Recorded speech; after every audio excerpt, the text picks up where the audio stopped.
So, hello everyone, welcome to Learning Python. In the last session, we discussed how to use while loop to solve one implicit equation. Similarly, if we look at the equation of flow in a rectangular channel, we know velocity is 1 over n s to the power half, that is slope to the power half, and weighted parameter to the power 2 by 3.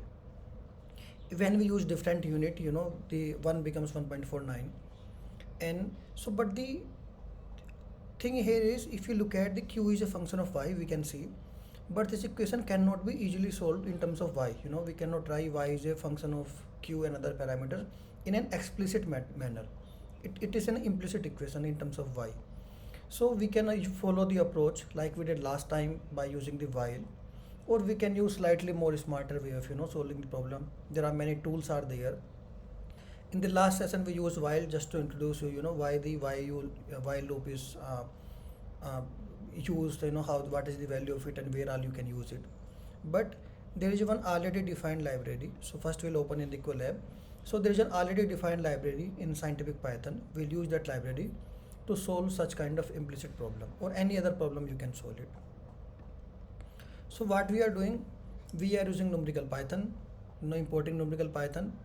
We are importing the matplotlib library, but also we are importing the fmin, that is the function which can minimize the variable we have from the scientific optimize library. So let's define all our variable, and here we need to define a function, okay, which will give the error, and this is the error we want to minimize. Like in the last while loop for the infiltration also we use the epsilon, but there it was not in the terms of the function. Here we'll say, so it will take our input as y, which we want to get the optimum value, and output will be epsilon.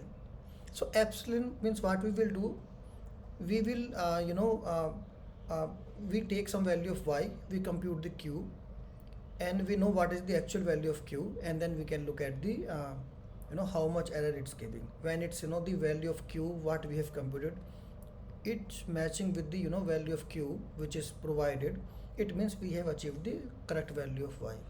So let's run this program.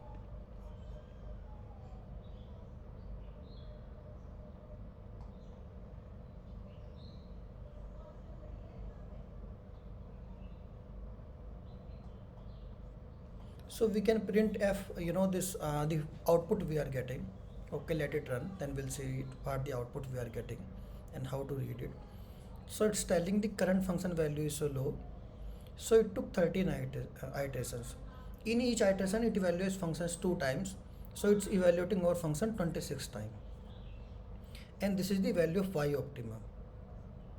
So this is one, fmin is a very it can solve some simple problem, but if there are local minima and other issues are there, then it cannot overcome it. We'll look at those issues, but it can be used for very nice behaving, the functions which has global minima or global maxima, and it can give you the output.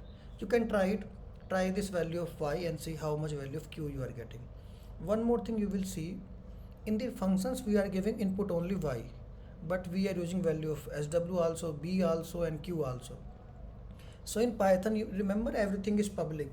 So even if you don't define the value of q, b, and other things, it can read it from outside. Okay.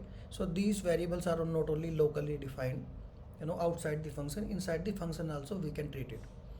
It's good to define it, as an input. So it's there is no confusion, but there is a way. So we can see, and we should be careful what we are reading within a function and what we are modifying it.